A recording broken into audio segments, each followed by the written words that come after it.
और वो कहानी है बड़े जबरदस्त एक आदमी की जो बहुत दानी था। उसका नाम था दानचंद। दानचंद तो मस्ती में रख दिया था नाम, निपट कंजूस था, धेला ना दे किसी को। बीवी ने बोला दानचंद पूरी जिंदगी हो गई, अब जाने की बारी है, कुछ तो दान करो, कुछ तो साथ ले जाओ।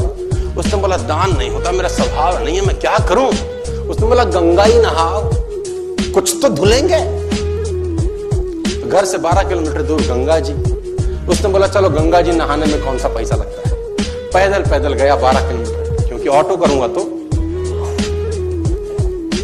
गंगा जी पहुंचे। अब बोला वहां घाट पे जाऊंगा तो पंडा मिलेंगे, वो मांगेंगे। वो मैंने मुर्दा घाट गया कि वहां तो साला कोई झंझट नहीं, इतना कंजूस। अब कहते हैं कि भगवान को मस्ती सूझी। भगवान ने कहा ऐसा आदमी नहीं देखा। अब वो जैसे ही डुबकी मारने अंदर झुका, भगवान पंडा का रूप बना के सामने प्रकट हो गए। जैसे ही बाहर निकला, भगवान ने कहा जजमान की जय हो। उसने बोला तुम कौन हो? बोले हम पंडा हैं, बड़े संतोषी ब्राह्मण हैं। वैसे तो यहाँ कभी कभी आते हैं, तुम्हारे ऐसा भी कोई ना कोई कभी ना कभी आता है, साल साल भर का खाना दे जाता है। उसने बोला साल भर का? हम तो नहीं दे सकते हैं। बोला महीने का दे दो। बोला हम तो एक दिन का भी नहीं दे सकते। तो भगवान ने बोला कुछ तो देना पड़ेगा, पंडा बन के आए थे। बोले कुछ तो। उसने बोला चलो एक धेला देते हैं। तो उस जमाने में चलता था धेला। भगवान ने बोला चल तो धेला ही दे। बोला वो भी अभी नहीं है, उधार ले लो। भगवान ने बोला चल उधार ही टेक तो। उसने बोला उधार है, फिर कभी देंगे। बोला ठीक है।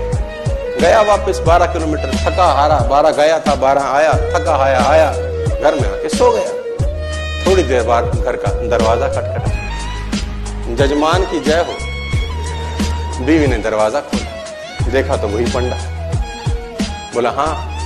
बोला वो आपके पति देव ने कुछ उधार लिया है, वो लेने आए।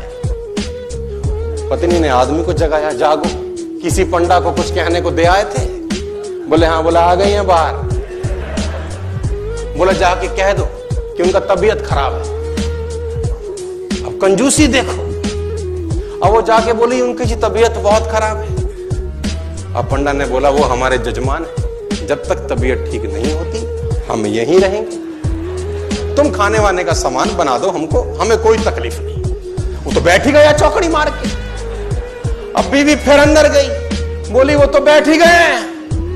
उसने बोला जाके कह दो कि मर गए।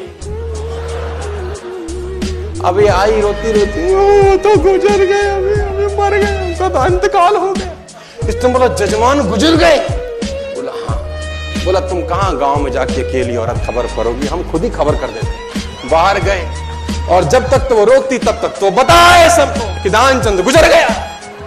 दानचंद को अब धीरे धीरे धीरे भीड़ इकट्ठी होगी, धीरे धीरे धीरे भीड़ इकट्ठी होगी, दानचंद के घर में इकट्ठे हो गए।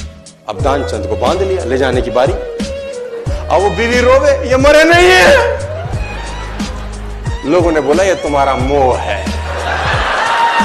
ऐसा तुम्हारा मोह है, सबको होता है। और वो कमबख्त भी बंध गया, सांस रो के बैठा है। अब उसको ले जाने लगे, राम नाम सत्य है, और वो भी चल पड़ा। इतना निपट कंजूस, चिता पे रख दिया। भगवान ने बोला दुनिया हमसे हारती है, हम इससे हार।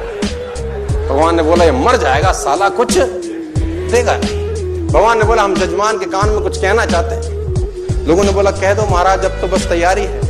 भगवान ने उसके कान में बोला आया हूं बैकुंठ से तुझ संग नाता जोड़। मैं बैकुंठ से आया हूं, तेरे संग नाता हमने जोड़ा है, हम भगवान है, आंखें खोल। इसको लगा अरे वाह वाह, तो खुद भगवान आ गए। जैसी आंखें खोली, देखा सामने वही पंडा, फिर आंखें बंद कर ली। भगवान ने बोला भाई तू मांग ले, क्या मांगता है, तेरे से कुछ मांगने नहीं आए। इसने बोला हमको कुछ नहीं चाहिए, बस धेला छोड़ दो और जाओ। तो इतना कंजूस,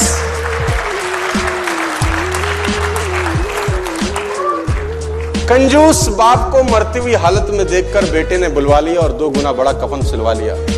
कंजूस बाप को मरती हुई हालत में देखकर बेटे ने बुलवा लिया और 2 गुना बड़ा कफन सिलवा लिया कि बाप ने जिंदगी बड़ा दर्द सहा, ना ठीक से पहना ना ठीक से खाया, अब कम से कम मन भर के उड़ा तो सकूंगा कफन।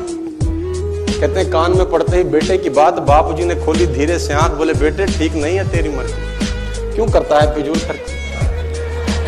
इस कफन के आधे कपड़े से मेरी लाश ढकना, आधा संभाल के रखना, कपड़ा है रखा रहेगा, खराब नहीं जाएगा, तू जब मरेगा तेरे काम आएगा। इतनी कंजूसी।